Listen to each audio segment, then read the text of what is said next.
బట్టి విక్రమార్క అంటోడు పెద్ద దొంగ నల్లికుట్లోడు. ఈరోజు కాంట్రాక్ట్ బిల్లులల్లో పర్సెంటేజ్లో బయటకు వచ్చింది.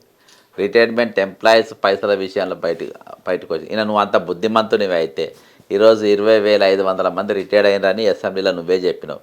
మరి వాళ్ళ పైసలు నువ్వు వాళ్ళకి ఇవ్వాలి కదా. ఈరోజు నువ్వు దొరికిపోయినావు కాబట్టి ఈరోజు నీవు మీడియా ముందుకు వచ్చినావు. ఒక్కడన్న కార్యకర్త అయినా మద్దతుగా నిలబడ్డారా అబ్బియాల? ఏ కాంగ్రెస్ కార్యకర్త అరే పాపం బట్టి దళితుడు బుద్ధిమంతుడు ఇటుక మీద ఇటుక కట్టుకుంటూ వచ్చిన కార్యకర్తలు చెప్ప నీ డోలు నువ్వు కొట్టుకుంటావా? నీ డోలు బట్టి అనేటువంటి నేను చాలా మంచోని, నేను చాలా బుద్ధిమంతుని, కిందికి వెళ్ళి నేను పైకి వచ్చిన, ఒక్కొక్క రాయి పేర్చుకుంటూ వచ్చిన, నా సుదీర్ఘ ప్రయాణం అని నువ్వు చెప్తావు. సిగ్గు లేదు నీకు చెప్పుకోనికి?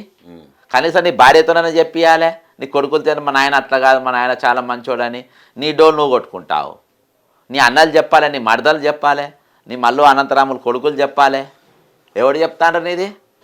నీ కొడుకుది మన పెళ్ళయింది, నీ కుటుంబస్తులు ఎంతమంది వచ్చిండ్రు, నీ దళితులు ఎంతమంది వచ్చిండ్రు? చిరంజీవి సంకనాకుంటూ పోయినావు, నాగార్జున సంకనాకానికి పోయినావు, వాళ్ళందరినీ తీసుకొచ్చుకొని నిలబెట్టుకున్నావు వీవీఐపీలు. నీ చుట్టప్పుడేరే అబ్బా, నీ అన్న కొడుకు లేరి, నీ తమ్ముని కొడుకు, మీ తమ్ముని పిల్లలేరి, వాళ్ళ భార్య పిల్లలేరి ఉన్నారా? నీ రక్త సంబంధులు ఎవడన్నా? సిగ్గున్నారా ఇంకా మాట్లాడుతున్నావు ప్రెస్ మీట్ పెట్టి?